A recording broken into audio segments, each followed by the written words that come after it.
خالد ابن ولید نے ایک جنگ کے اندر 9 تلواریں توڑ ڈالی، ہاری ہوئی جنگ کو جیت میں بدل دیا۔ ہر طرف خالد ابن ولید کے چرچے ہونے لگے، واہ کیا لڑا خالد، کیا لڑا خالد، واہ خالد ابن ولید۔ حضرت عمر فاروق کو جب پتا چلا کہ لوگوں نے حضرت خالد ابن ولید کی تعریفیں کرنا شروع کر دی، تو حضرت خالد ابن ولید کو سپہ سالاری کے عہدے سے ہٹا دیا، کمانڈر ان چیف کے عہدے سے ہٹا دیا۔ اچھا ایک بات بتائیے، ہم اچھا کام کریں گے تو ہمارا پروموشن ہونا چاہیے یا ڈیموشن ہونا چاہیے؟ پروموشن ہونا چاہیے۔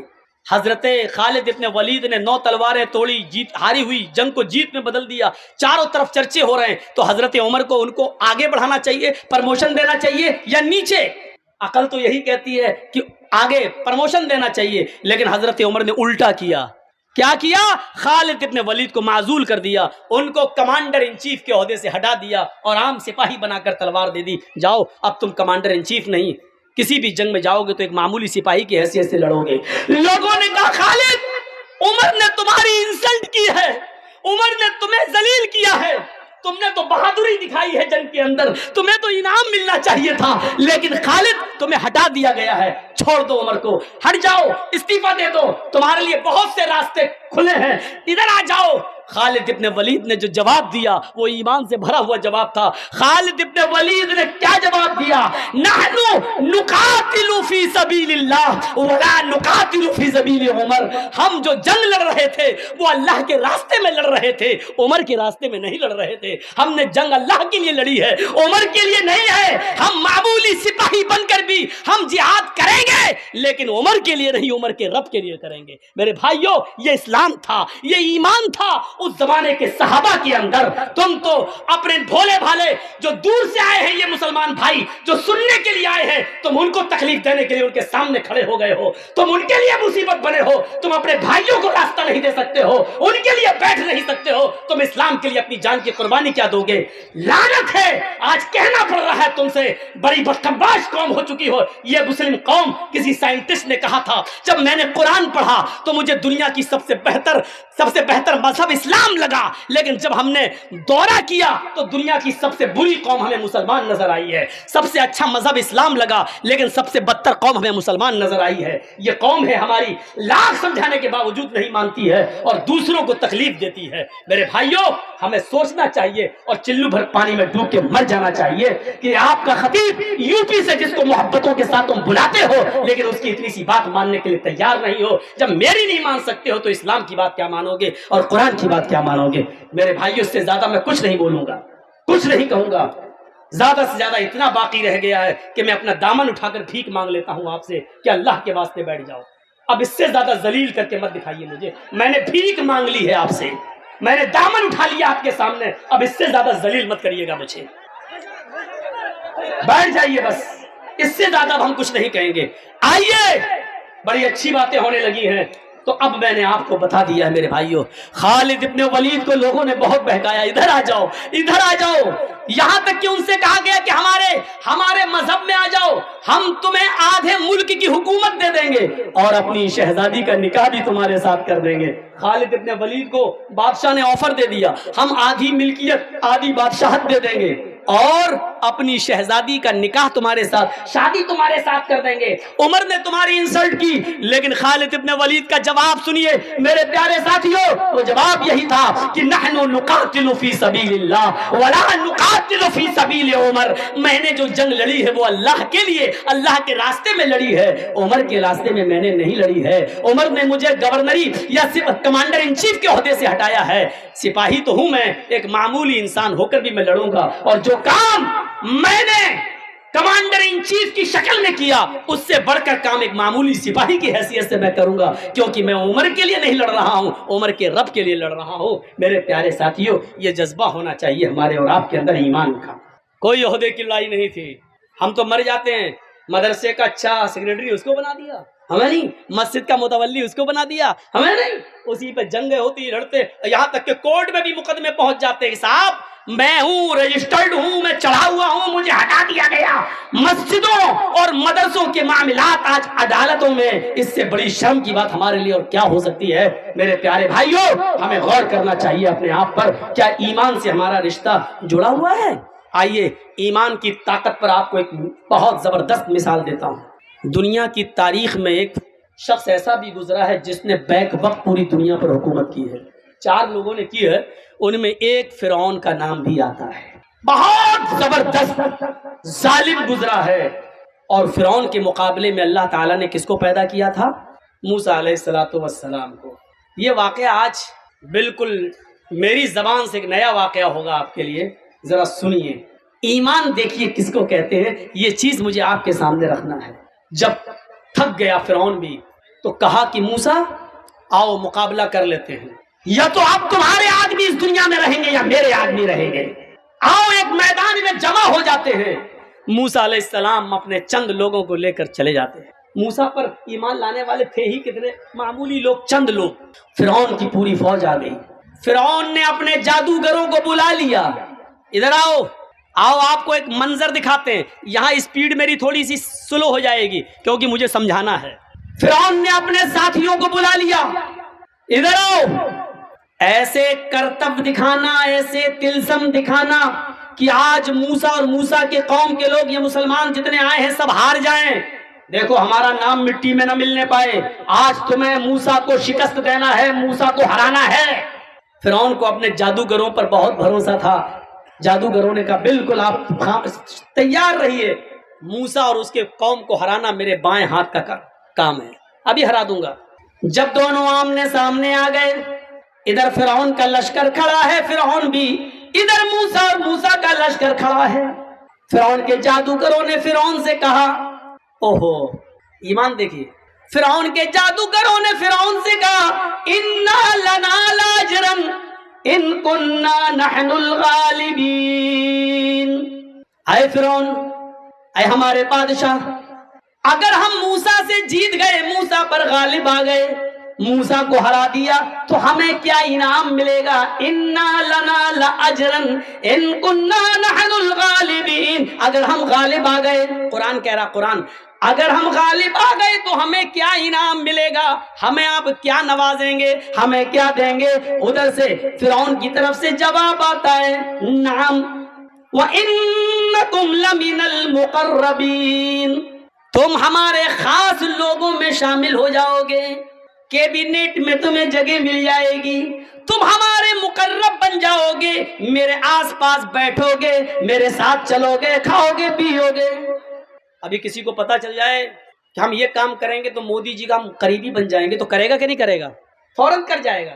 کیوں؟ ارے بھائی مودی کا مقرب بن جائیں تو سمجھ لو کہ انڈیا میرے ہاتھ میں. اب سوچو کہ فرعون کے جادوگروں کو جب فرعون نے یہ کہا کہ ہم تمہیں اپنا مقرب بنا لیں گے, اپنا قریبی بنا لیں گے, اپنے دربار میں تمہیں شامل کر لیں گے, تو فرعون کے جادوگروں کا حوصلہ کتنا بلند ہو گیا ہوگا. وہ فرعون جس کی حکومت بیک وقت آدھی دنیا سے زیادہ حصے پر رہی ہو, اس کا قریبی ہو جانا کتنے بڑے کمال کی بات تھی. بس شروع ہو گیا مقابلہ. فرعون کے جادوگروں نے, اے بیٹا کمر میں درد ہو رہا ہے, بیٹھ جاؤ. ابھی تو کمر سے کام ہی نہیں لیا, درد ہو گیا. یہی ہوتا ہے, کوئی بھی میرے سامنے اٹھ جائے, بیٹھ جائے, میں بھول جاتا ہوں کہ میں کیا بول رہا ہوں. تو سنو, شروع ہو گیا مقابلہ. اب مقابلہ جب شروع ہوا تو فرعون کے جادوگروں نے کیا کیا, اپنی رسیاں نکالی اور پھینک دی.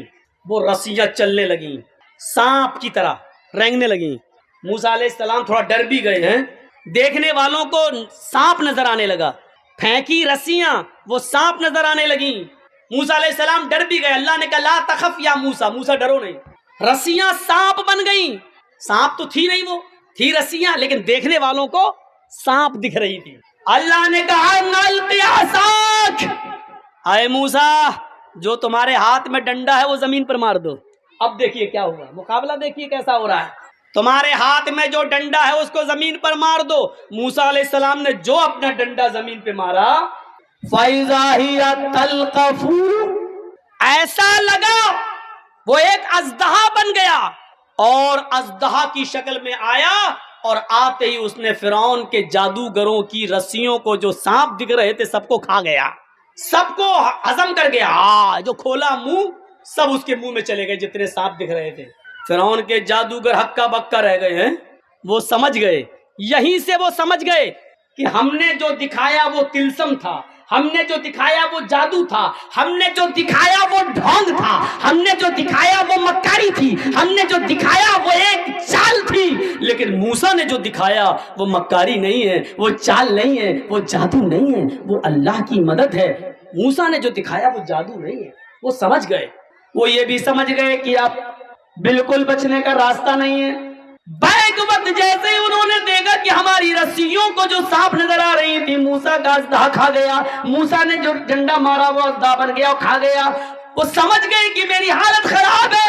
मूसा ने जो दिखाया वो मूसा का कमाल नहीं, मूसा के रब का कमाल है। अभी तो वो फिरौन से मांग रहे थे कि क्या हमें क्या इनाम दोगे, हमें क्या रुपया पैसा दौलत जमीन और जायदाद क्या दोगे। अभी तो वो ये मांग रहे थे। लेकिन जैसे ही देखा कि फिरौन की जादूगरों की रस्सियों को जब मूसा के अजदहे ने खा लिया तो वहीं से चीख पड़े, आमन्ना बिरब्बिल आलमीन रब्बि मूसा व हारून। फिरौन के सामने चीख पड़े, हम ईमान ले आए रब्बुल आलमीन पर, हम अल्लाह रब्बुल आलमीन पर ईमान लाए, हम उस रब पर ईमान लाए जो मूसा का रब है, जो हारून का रब है। आमन्ना बिरब्बिल आलमीन, हम ईमान लाए रब्बुल आलमीन पर, रब मूसा व हारून, मूसा के रब पर, हारून के रब पर। एक जुमला याद रखना, क्या लाए? ईमान। अभी तक काफिर थे, अब ईमान लाए। अब हम आपको दिखाते हैं ईमान जब ले आए, बुनियाद से जब जुड़ गए, तो ईमान लाने के बाद इन जादूगरों की ताकत का हाल देखिए क्या होता है। अभी तक ईमान नहीं था तो रस्सी को सांप बना रहे हैं। ईमान जब पैदा हो गया इनके अंदर तो अब क्या हुआ? फिरौन ने देखा ये तो पांसा ही उलट गया है, हम तो लाए थे मूसा के खिलाफ, ये सब हमारे खिलाफ हो गए, अब क्या होगा? अब क्या होगा? तो फिरौन ने कहा, है जादूगरों तुम बहुत बड़ी गलती कर रहे हो, मेरी इजाजत के बगैर तुम ईमान ले आए, मेरी इजाजत के बगैर तुम ईमान ले आए, बहुत गलत काम तुमने किया है। समझ लो, मैं तुम्हें एक और मौका दे रहा हूं, हारून और मूसा के रब पर ईमान छोड़ दो, लौट आओ हमारे पास। इन जादूगरों ने जो ईमान ले आए, अब जवाब क्या दिया फिरौन को? उस जवाब को देखो, उसमें ईमान की ताकत छलकती हुई नजर आती है। लन उसीरका अलामा, आए फिरौन, अब हम तुमको तरजीह नहीं दे सकते, अब हम तुमको फौकियत नहीं दे सकते। उन वाज़ह निशानियों को देखने के बाद जो अल्लाह तबारक व तआला की तरफ से मूसा ने दिखाई है, हमें अपना झंडा जमीन पे मारा और अल्लाह ने अजदहा बना दिया, इस निशानी को देखने के बाद हम अब ईमान बदल नहीं सकते, हमारा ईमान बाकी रहेगा। आए फिरौन, सुन लो कान खोल कर, अब तो हमारा कुछ भी कर लो, अब हम कुछ भी नहीं करेंगे, हमारा ईमान अब रब्बुल आलमीन के ऊपर हो गया। फिरौन ने इसके जवाब में जो जुमले कहे वो सुनो, क्या कहा? लउक़त्तिअन्ना अयदियकुम व अर्जुलकुम मिन खिलाफ सुम्मा लउसल्लिबन्नकुम अजमईन। आए जादूगरो, अगर तुमने मूसा के रब को न छोड़ा, आए जादूगरो, अगर तुमने हारून के रब को न छोड़ा तो हम तुम्हें तुम्हारे हाथ और तुम्हारे पैर काट देंगे मुखालिफ सिमतों से। लउक़त्तिअन्ना अयदियकुम व अर्जुलकुम मिन खिलाफ, हम तुम्हारा दाहिना हाथ काटेंगे तो उल्टा बायां पैर हम तुम्हारा काट देंगे, और अगर हमने बायां हाथ काटा तो दायां पैर हम तुम्हारा काट देंगे। तुम्हारा एक हाथ और एक पैर काटेंगे, अगर हाथ दायां काटा तो पैर बायां, और पैर अगर हमने दायां काटा तो हाथ बायां, एक पैर और एक हाथ हम तुम्हें काट देंगे। सुम्मा लउसल्लिबन्नकुम अजमईन, और उसके बाद हम तुम सबको सूली पे लटका देंगे, हम तुम सबको सूली पे चढ़ा देंगे।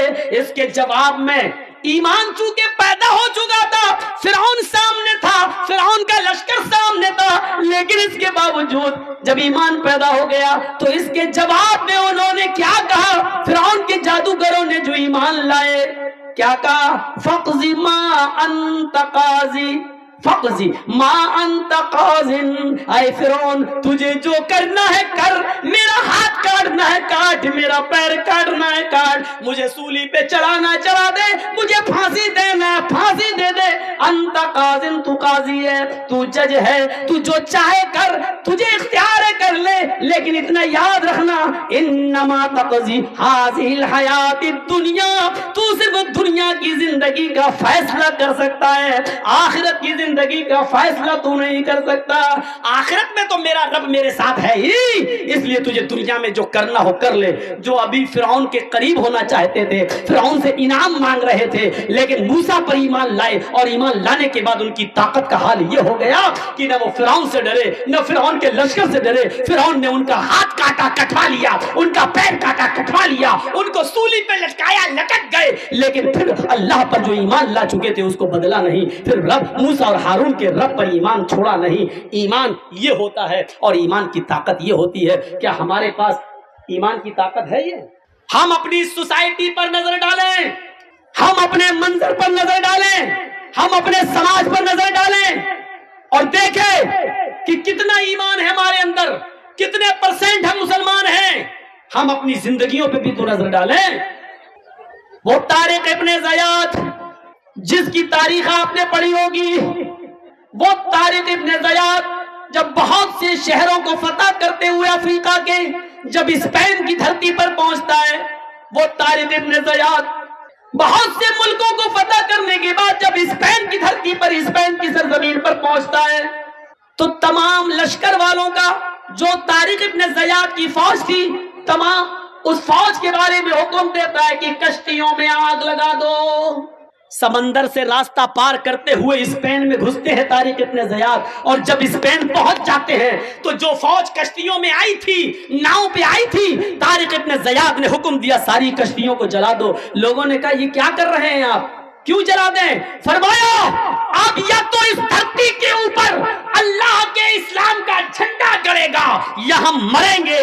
दो ही रास्ते हैं, आए फौजियों तुम्हारे पास, आए मुसलमानों तुम्हारे पास, हम यहाँ या तो अल्लाह के कानून का निफाज करेंगे या मरेंगे। भागने का कोई रास्ता नहीं है, इसलिए हमने कश्तियां जलवा दी हैं। अब न कोई भाग सकता है, न कोई फरार हो सकता है। अब इस मुल्क में रहना है तो अल्लाह के इस्लाम का झंडा लहराना है या फिर जिहाद करके हमें मर जाना है। हमारे पास दो ही रास्ते हैं, जिंदा रहना है तो इस्लाम नाफिज करो, नहीं तो लड़के मर जाओ।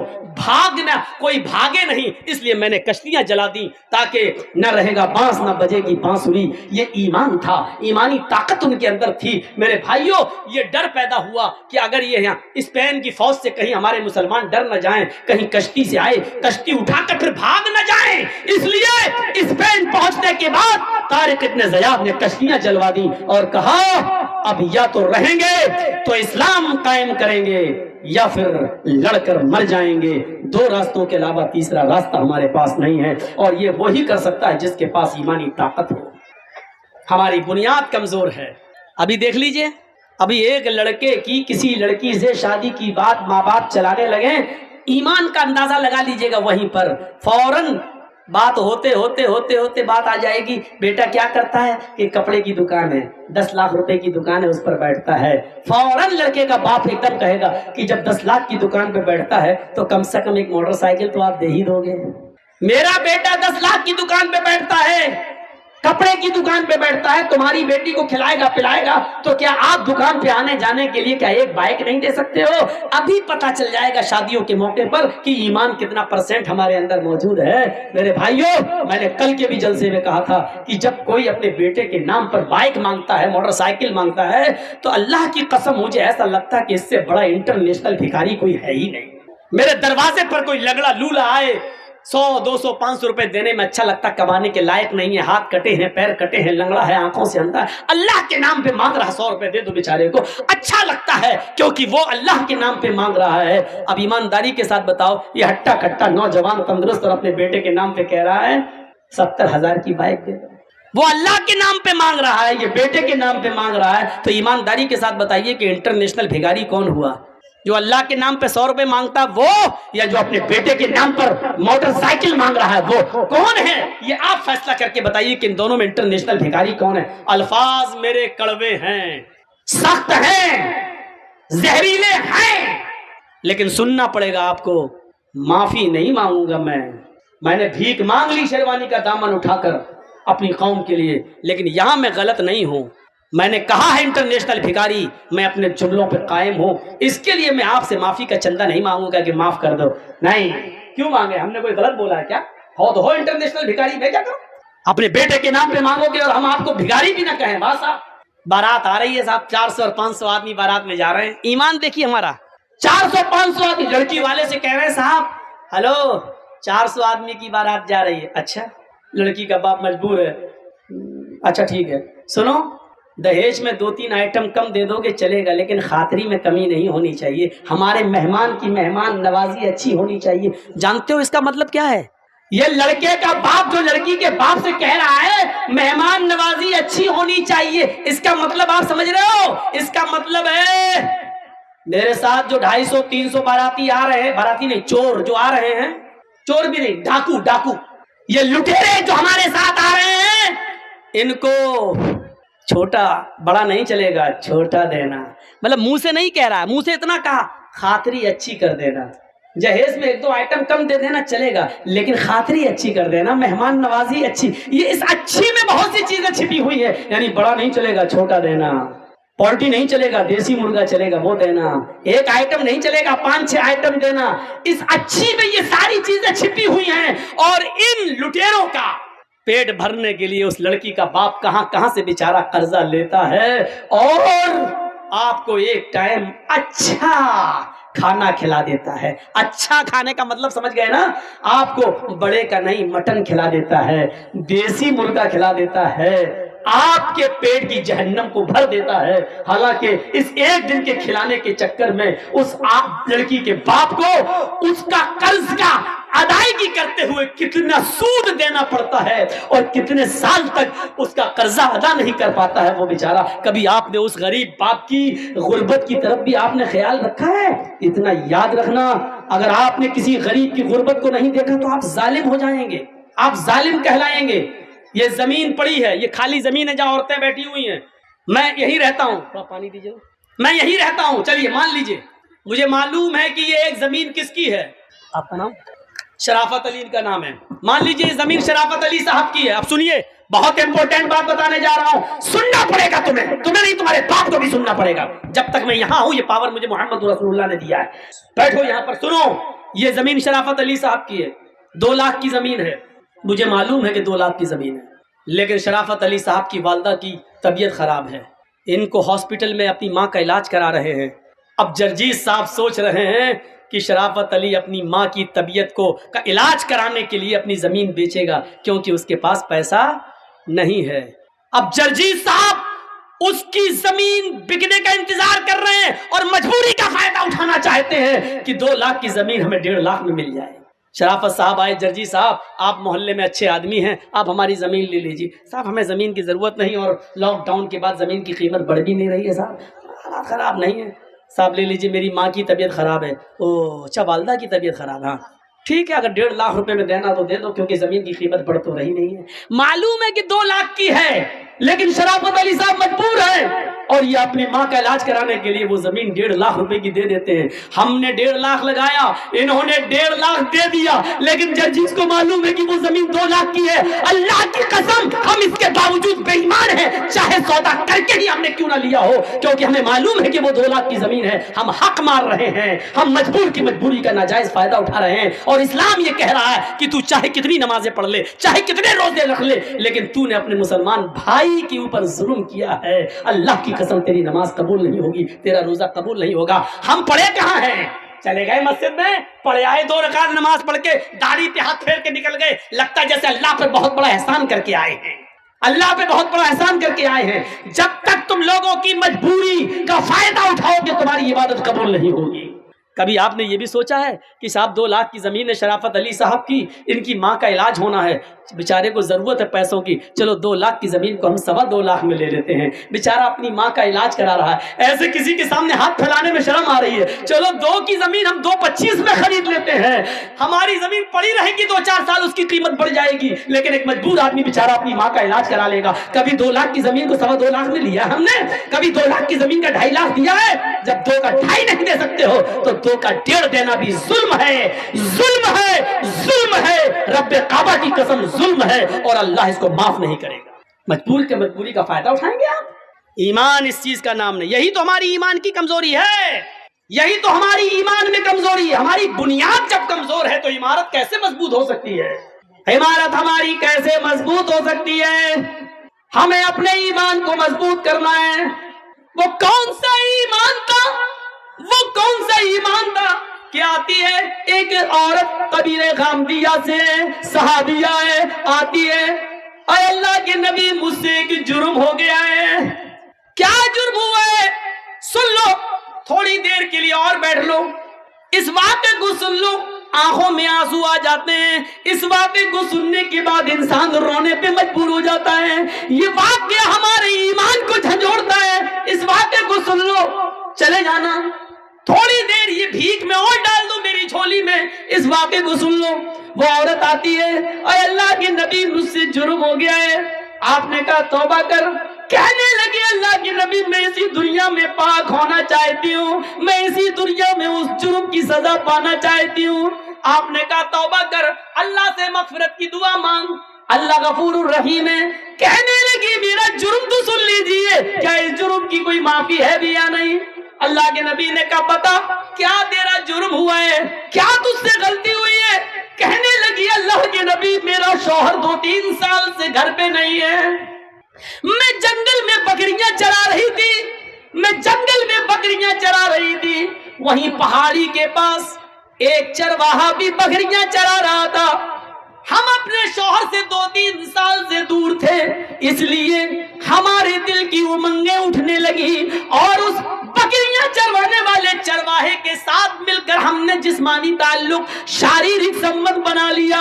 एक पहाड़ की झाड़ी में, पहाड़ी के नीचे की झाड़ी में हम दोनों गए और हम दोनों ने जिना कर लिया।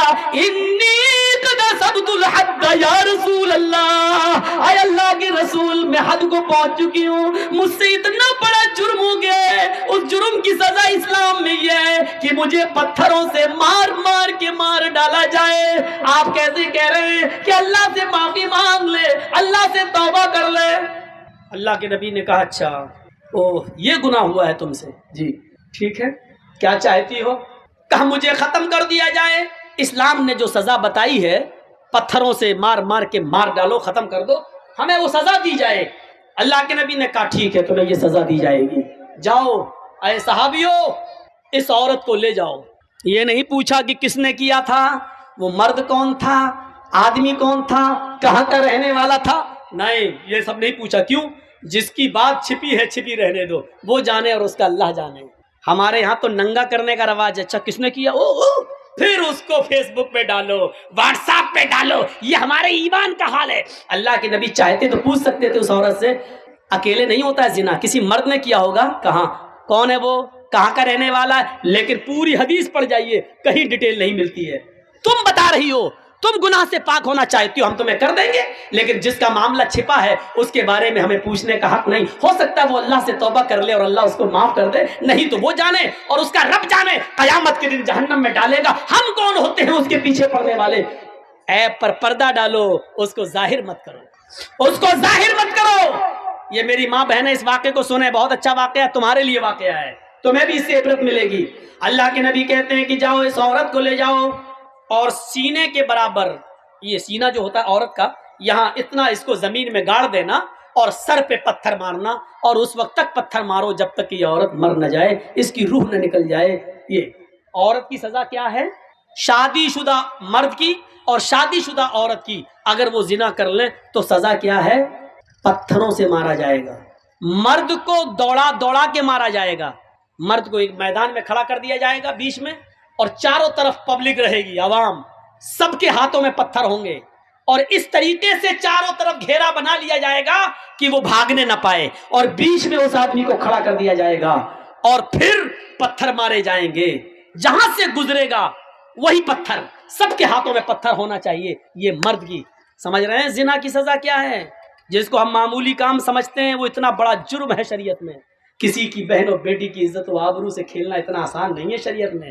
اس کی سزا، جب تم کسی کی عزت لوٹ رہے تھے تو تمہارے جسم کے ہر بال رونگٹے کو، روئے کو اس کا انجوائے مل رہا تھا، مزہ مل رہا تھا، اس لیے سزا بھی ایسی ملنی چاہیے کہ جسم کے ایک ایک رونگٹے کو اور ایک ایک روئے کو اس کا احساس ہو جائے، اس لیے سزا بھی اتنی سخت رکھی گئی۔ مرد کو دوڑا دوڑا کے مارا جائے گا، لیکن عورت کو دوڑا دوڑا کے نہیں مارا جائے گا، کیونکہ اس کی بے پردگی ہو سکتی ہے، دوڑے گی تو اس کو زمین کا گڈھا کھودا جائے گا اور اس کو کھڑا کر دیا جائے گا اور سینے کے برابر مٹی ڈال دی جائے گی، یعنی اتنا گاڑ دیا جائے گا سینے کے برابر یہاں تک، اور سر اس کا کھلا رکھا جائے گا، اور پھر اس کے سر پر پتھر مارے جائیں گے، اور اس وقت تک پتھر مارا جائے گا جب تک کہ عورت مر نہ جائے۔ چاہے یہ رضامندی والی زنا ہے، مرد بھی راضی عورت بھی راضی اور دونوں نے کر لیا۔ زنا بالجبر تو زنا ہوتا ہی نہیں ہے، اگر مرد نے زبردستی کی تو وہ زنا نہیں مانا جائے گا، یا عورت کے ساتھ اگر زبردستی کی گئی، وہ بیچاری نہیں چاہتی تھی لیکن بندوق رکھ کر اس کے ساتھ عزت لوٹی گئی، تو پھر عورت گناہگار نہیں ہوگی کیونکہ اس کے ساتھ جبر کیا گیا۔